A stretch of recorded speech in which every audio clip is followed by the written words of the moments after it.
చూస్ country delight, live better. ఇప్పుడే country delight యాప్ని download చేసుకోండి. నమస్తే, వెల్కమ్ టు సుమన్ టీవీ. నేను పద్మిని. ప్రస్తుతంతో పాటు ప్రముఖ ఆధ్యాత్మికవేత్త, వాస్తు జ్యోతిష పండితులు అయ్యప్ప కృష్ణసుధి గారు మనతో పాటు ఉన్నారు. మాట్లాడదాం. సార్ నమస్తే. సార్ నమస్కారం అండి. సార్, మహామృత్యుంజయ మంత్రం అని వింటూ ఉంటాం. ఈ మృత్యుంజయ మంత్రానికి ఉన్నటువంటి వైశిష్ట్యం గురించి కొత్తగా తెలుసుకోవాల్సిన అవసరం లేదు, కానీ ఇంకా తెలియని వాళ్ళు ఉన్నారు.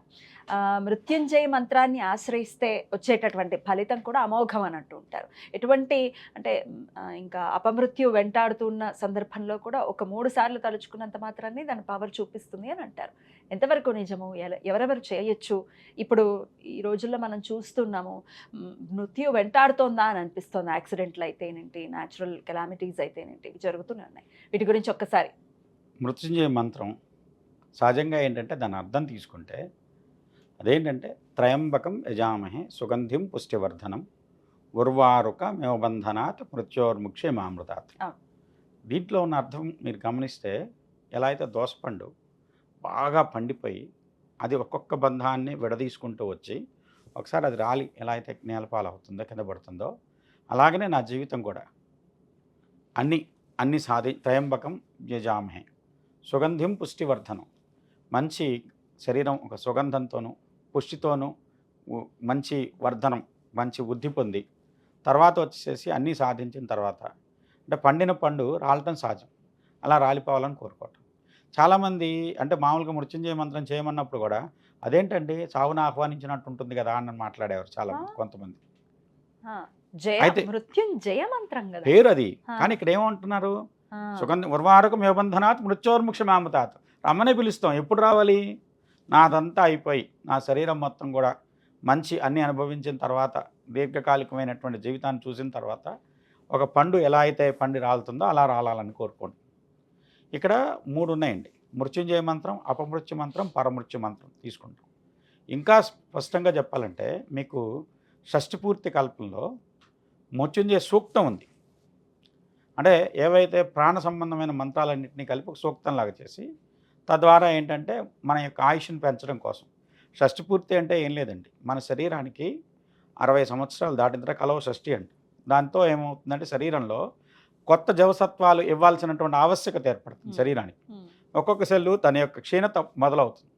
కాబట్టి ఏంటంటే ఆ క్షీణిస్తున్న శరీరానికి మరల పుష్టిని, మళ్ళీ కొత్త జవసత్వాలు ఇవ్వడం కోసం ఈ యొక్క మృత్యుంజయ సూక్త మంత్రాలతోనూ మృత్యుంజయ మంత్రం దీంతో అనుసంధానం చేయాల్సింది తిప్పతీగ. తిప్పతీగలో ఉండేటువంటి లక్షణం ఏమిటంటే, మీరు కరోనా టైంలో కూడా చూసుంటారు, అమృతవల్లి అంటాం దానికి, గులాయి అంటారు మామూలుగా దాంట్లో. దానివల్ల ఏంటంటే అది ఎంత దూరంలో ఉన్నటువంటి ఆకు కొసకైనా సరే అత్యంత వేగంగా దానికి కావాల్సిన పోషకాలను పంపించగలదు. మీరు తిప్పతీగని మధ్య కట్ చేసి చూస్తే దాని మధ్యలోంచి గుంటలుగా ఉన్నటువంటి దారులు కనపడతాయి.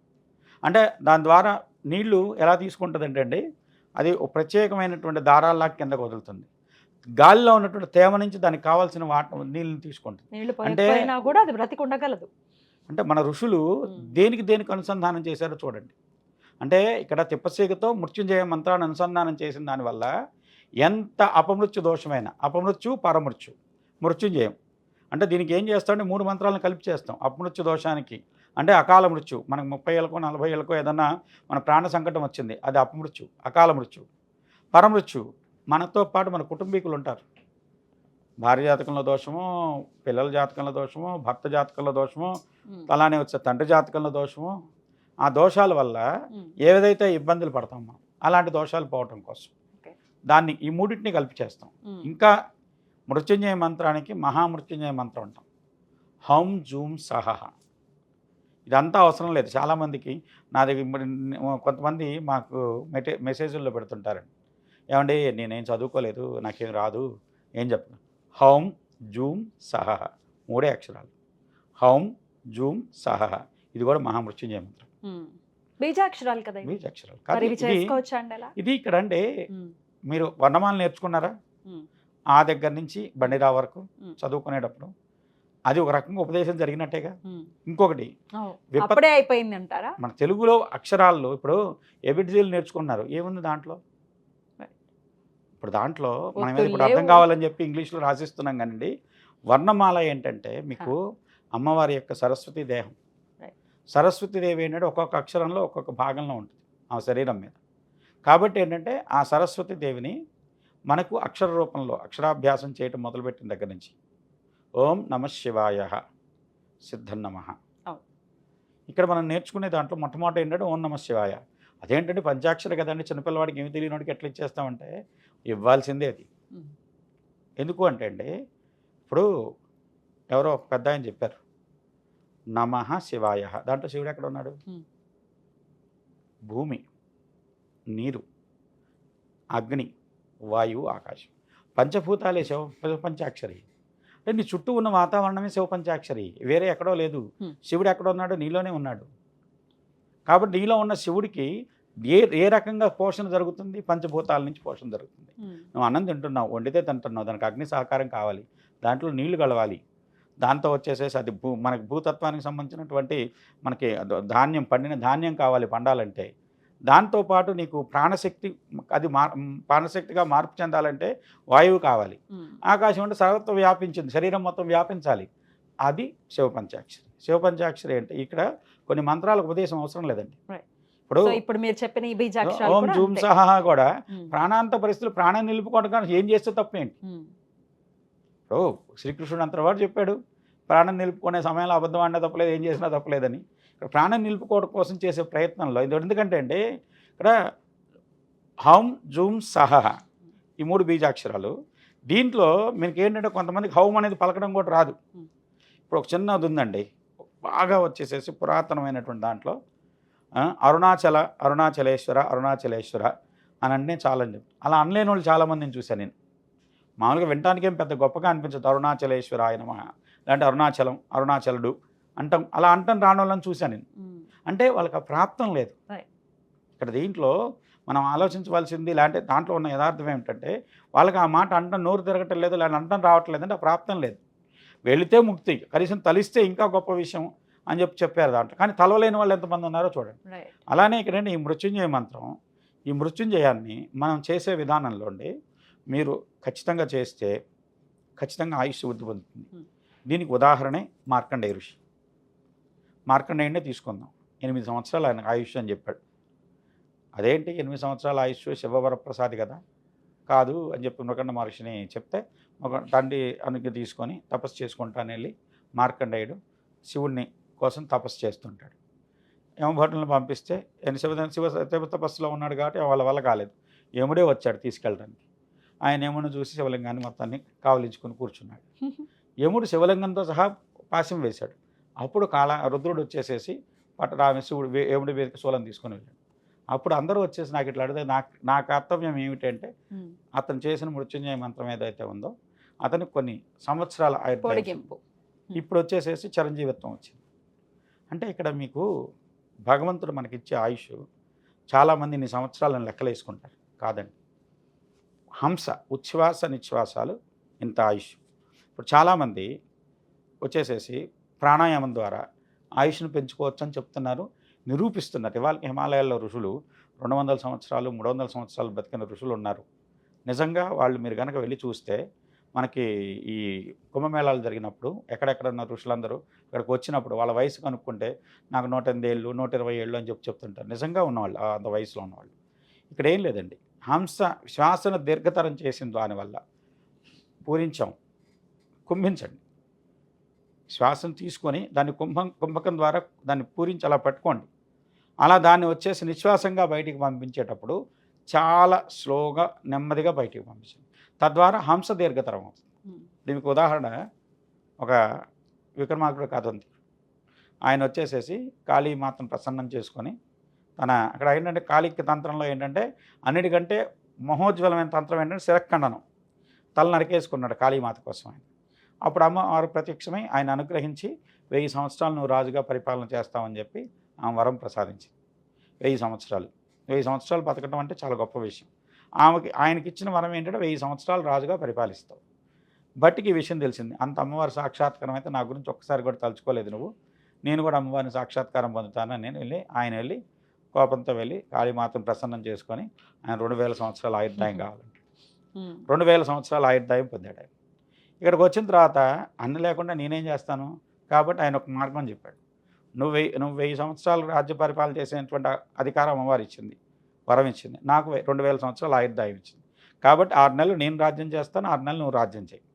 నీకు 1000 సంవత్సరాలు అయ్యేంత వరకు నువ్వు రాజ్యపాలన చేసేంత వరకు నువ్వు బతుకుంటావు. నేను 2000 సంవత్సరాల ఆయుర్దాయం ఉంది కాబట్టి నువ్వు 1000 సంవత్సరాలు రాజుగా ఉండాలి కాబట్టి 6 నెలలు నువ్వు రాజ్యం చేయటం లేదు. నువ్వు రాజ్యానికి బయట దేశాంతరంలో దేశ సంచారం చేస్తూ ఉండు. నేను 6 నెలలు రాజ్యం చేస్తాను. ఆ తర్వాత 6 నెలలకు నువ్వు వచ్చి మళ్ళీ పట్టాభిషిక్తుడిగా. అలా వచ్చేసేసి వాళ్ళిద్దరూ ఒక ఒప్పందం చేసుకుని 2000 సంవత్సరాలు ఇద్దరు జీవించారు. అంటే ఇక్కడ మనని ప్రాణాన్ని మన శరీరంలో నిలుపుకునే శక్తిని మీరు పెంచుకోవచ్చు. ఇవాళ చాలా ప్రయోగాలు జరుగుతున్నాయండి ఆయుష్ని పెంచడానికి. అయితే కొంతమంది ఆస్ట్రాలజర్స్ కొంతమంది చెప్పిన దాని ప్రకారం 2030 సమయానికి మనుషుల యొక్క ఆయుర్దాయం 150 సంవత్సరాలకు పెంచేదానికి కొన్ని ఔషధాలు కానివ్వండి, మందులు కానీ కనిపెట్టబడతాయి అని చెప్పేసి బాబా వ్యాంగా కానివ్వండి, నెస్ట్రోడమస్ కానివ్వండి, వాళ్ళు చెప్పిన మాటల్లో ఉన్నది. అంటే విదేశీయులు అంటే వాళ్ళు చెప్పిందే రైట్ అని కాదు, మన వాళ్ళు చెప్పారు కానివ్వండి. సహజంగా ఇవాళ లోకానికి ఏంటంటే మన వాళ్ళు ఏదో చెప్పారంటే పురాణం చెప్పారు, కథ చెప్పారని ఆలోచిస్తారు. అదే ఒక ఫారినర్ యూరోపియనో లేదంటే అమెరికనో చెప్పాడంటే సహజంగా అది చాలా గొప్పగా ఆలోచిస్తారు. వాళ్ళకి తెలిసినంత మనకు తెలియదు అనుకుంటారు. కానీ నిజంగా చెప్పాలంటే మన వాంగ్మయంలో ఉన్నంత లోతైనటువంటి విశ్లేషణ ఎక్కడా లేదు. పురాణాలన్నీ కూడా పుక్కిడి పురాణాలు కాదండి. ఎందుకంటే కొంతమంది చనిపోయే సమయంలో పడేటువంటి మరణయాతన అంటారు. అవి తీసుకునేటువంటి కొన్ని సందర్భాలు గమనిస్తే కనుక 12 నరకాలు ఉన్నాయండి. ఒక్కొక్క రోజు ఒక్కొక్క మార్గంలో తీసుకువెళ్తూ ఉంటారు. తీసుకువెళ్ళేటప్పుడు ఒకరోజు బాగా ఎడారి లాంటి ప్రాంతంలో తీసుకెళ్తారు, ఒకరోజు నీళ్ళల్లో తీసుకెళ్తారు. ఆ యొక్క యాతనా శరీరం అంటారు దాన్ని. అలా తీసుకెళ్లే గరుడ పురాణం ప్రకారం అలాంటి యాతనలు బతికుండంగా చివరి రోజుల్లో పడుతున్న వాళ్ళని చాలామందిని చూసాం. అందుకే కదా అనాయాసైన మరణం కావాలి అని కోరుకునేది. ఆ యాతన అంటే ఏంటంటే ఇంకో రకంగా కూడా అదృష్టం అది. ఎందుకంటే ఇక్కడే ఆయతనలు అయిపోయినాయి. వాళ్ళకి తీసుకెళ్లేసరికి డైరెక్ట్గా మనం చనిపోయినప్పుడు యమధర్మరాజు ముందు పెడితే ఆయన 12వ రోజు తర్వాత తీసుకున్నాను. ఆ 12 రోజుల్లో వాళ్ళ కోసం ఎవరైతే సంతానమో ఎవరైతే వారసులు ఉన్నారో ఎంత పుణ్యం చేశారు, ఎంత దానం చేశారు, ఎంత ధర్మం చేశారో తద్వారా ఆయన యొక్క స్థితిని అంచనా వేసి ఇక్కడ ఉంచాలా, స్వర్గానికి పంపించాలా, లేదంటే ఇక్కడ ఉంటే శిక్ష వేయాలి, ఇవన్నీ ఆ రోజు నిర్ణయిస్తాడు యమధర్మరాజు 12వ రోజు తర్వాత. అందుకని 12వ రోజు తర్వాత మనకు సూక్ష్మ శరీరం పోయి ప్రేతరూపం పోయిందని చెప్పేసి మనం ఆ విధంగా ప్రేతరూపం నుంచి విముక్తి కలిగించేసేసి పితృరూపాన్ని వసురూపాన్ని పొందేలా చేస్తాం. ఇలా దీంట్లో ఏంటంటే దీంట్లో విషయం ఉంది కాబట్టి మనకు మృత్యుంజయం అనే మంత్రం ఏదైతే ఉందో దాన్ని గనక సరైన విధానంలో చేస్తే నీ ఆయుష్ పొడిగించబడుతుందనే యథార్థం. రైట్. ఇప్పుడు చాలా విపత్కర పరిస్థితుల్లో ఉన్నారు, హాస్పిటల్స్లోనే ఉన్నారు మాకు సంబంధించిన వాళ్ళు. సో వాళ్ళ కోసం మేం చేయొచ్చా అని అడిగితే చేయొచ్చండి. ఇక్కడ భావం, నువ్వు ఎవరి కోసం చేస్తున్నావు అనేది కూడా ఒక భావం. ఇప్పుడు కరోనా సమయంలో చాలామందికి చేసుకునేటువంటి అవకాశం లేదు. చేసేవాళ్ళకి వాళ్ళు ఒకరికొకరు పక్క పక్కన కూర్చోలేని పరిస్థితులు. చాలామందికి అలా చేస్తే ఫలితం వచ్చింది. ఇంకొకటి ఇక్కడ మనకి చాలా నియమాలు ఉన్నాయండి. ఇప్పుడు గండం వేరు, యోగం వేరు. గండం అంటే జరగచ్చు, జరగకపోవచ్చు. ఫలాని గ్రహచారాన్ని సూచయంతి మనీషినః కోవక్త తారతమ్యస్య తమేకం వేద సంవిన. ఫలాలు గ్రహచారాలను బట్టి ఏంటంటే మనం ఏం చెప్తామంటే జరగచ్చు. ఇప్పుడు గ్రహాల ప్రకారం సూచించబడతాయి, గ్రహాలు శాసించట్లేదు. ఎందుకంటే శాసించేవాడు సృష్టికర్త, లేకుంటే పరమేశ్వరుడు, లేకుంటే ఎవరైతే విష్ణువు అంటున్నామో మనం ఎవరైతే జగత్తును పోషించేవాడు ఉన్నాడో అతను భగవంతుడు, విష్ణువు, లేకుంటే దేవుడు, దాన్ని ఏ రూపన్నా పెట్టండి. అలాంటి స్థితిలో ఉన్నటువంటి భగవంతుడు శాసిస్తాడు. కానీ ఈ గ్రహాలు ఏంటంటే ఆ శాసనం ఏంటో మనకు తెలియజెప్తాయి. కాబట్టి దాంట్లో మార్పు కోసం, గండాలు తప్పించడం కోసం చేసేవన్నీ ఫలిస్తాయి. యోగం అది అయినప్పుడు తప్పుతాయి. గండం అయితే మటుకు ఖచ్చితంగా తప్పు. ఎట్లా దానికి మళ్ళీ ఈ మంత్రం ఇప్పుడు మేము హాస్పిటల్స్లో ఉండి చదువుకుంటున్నామండి, మరి మాకేమైనా నియమాలు వర్తిస్తాయా? ఇట్లా రకరకాలుగా క్వశ్చన్స్ రావచ్చు. సౌండ్ వైబ్రేషన్ ఏదైతే ఉందో వాళ్ళు వినేలా చేయగలిగితే చాలా అద్భుతమైన ఫలితం ఉంటుంది. ఒకటి. 2, మనం చేసినటువంటి దాన్ని కొన్ని ప్రత్యేకమైనటువంటి రుద్రాక్ష కానివ్వండి, లేకుంటే స్ఫటికం అని విన్నారు, మన సౌండ్ వైబ్రేషన్ని అది రికార్డ్ చేసి పెట్టుకుంటుంది. స్ఫటికం మీకు విష్ణు సహస్రనామం ఆయన అంపశయమే పడుకొని భీష్ముడు చెప్పుకుంటూ వెళ్ళిపోయాడు. ఎవరు రాశారు తర్వాత, ఎలా రాయగలిగారు అంటే వ్యాసుడికి సహదేవుడికి మెడలో స్ఫటికమాల ఉందట. ఆ స్ఫటికమాల ప్రకారం ఆయన వచ్చేసేసి దీన్ని బట్టి డీకోడ్ చేయొచ్చు అని కృష్ణుడు చెబితే, మార్గం చెబితే వ్యాసుడు దాన్ని మళ్ళీ డీకోడ్ చేసి భాగవతంలో దాన్ని నిక్షిప్తం చేయడం జరిగింది.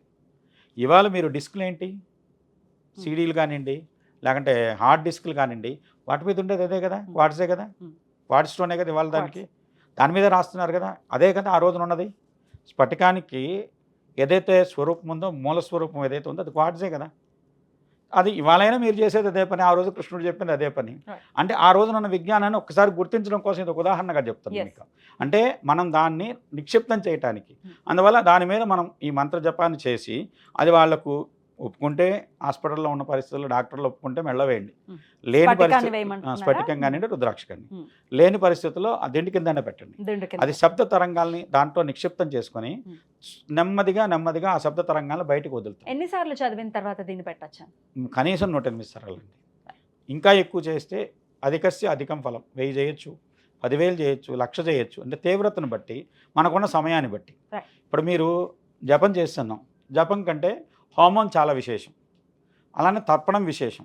ఆ తర్పణం చేస్తూ 108 సార్లు, లేదంటే హోమం చేస్తూ సంపాదితాజ్యాన్ని దాని మీద వేస్తూ 108 సార్లు అలా కనుక చేసినట్టయితే అది దానికి ఎనర్జైజ్డ్ అంటాం, దాని శక్తివంతం అవుతుంది. అది వాళ్ళకి అందించేలా చేసినట్టయితే వాళ్ళకి ఆ దోషాలు పోతాయి. Right. తద్వారా వాళ్ళకి ఆయుష్ పరంగానండి ఉన్న గండం కానీ తొలగడానికి అవకాశం. ఇది హాస్పిటల్స్లో ఉండే వాళ్ళు కాకుండా నిత్యం కూడా నిత్యం ఇంకా మన ఆరాధనలో కానీ నిత్య దైనందిన జీవితంలో కానీ ఈ మంత్రాన్ని చదువుకోవటం కూడా మంచి ఫలితాన్ని ఇస్తుందని అనుకోవచ్చు. ఎప్పుడైనా తప్పలేదండి. ఇప్పుడు కొంతమంది పెద్ద పెద్ద హాస్పిటల్స్ ఉన్నోళ్ళే ఒకసారి మృత్యుంజయ మంత్రం చెప్పుకోండి, లేదంటే అచ్యుత కల్పవృక్షస్య అనంత కామధేనవ చింతామణిశ్చ గోవింద అచ్యుతానంత గోవిందాయ నమః ఆ మంత్రం చెప్పుకొని ఔషధం తీసుకోండి. అలానే శరీరే జర్జరీభూతే వ్యాధిగస్తే కళేవర ఔషధం జాహ్నమీతోయం వైద్యో నారాయణో హరి. అలా తలిచి విష్ణువుని తలుచుకొని, గంగని తలుచుకొని ఒకసారి ఆ మాత్రలు వేసుకోండి, మందు తాగండి. తద్వారా మీకు త్వరగా ఉపశమనం లభించేటువంటి అవకాశం ఉంటుంది. ఇవన్నీ మార్గాలు. అంటే నువ్వు చేసేదాన్ని ఒక ప్రక్రియకు ఒక రకమైనటువంటి మంత్రపూరితమైనటువంటి శక్తిని ఆపాదించిన దానివల్ల త్వరగా అది మంచి ఫలితం ఇస్తుంది. జరిగేదో జరుగుతుంది కానీ త్వరగా జరుగుతుంది. చాలా చక్కగా వివరించారండి. కృతజ్ఞతలు. నమస్తే అండి.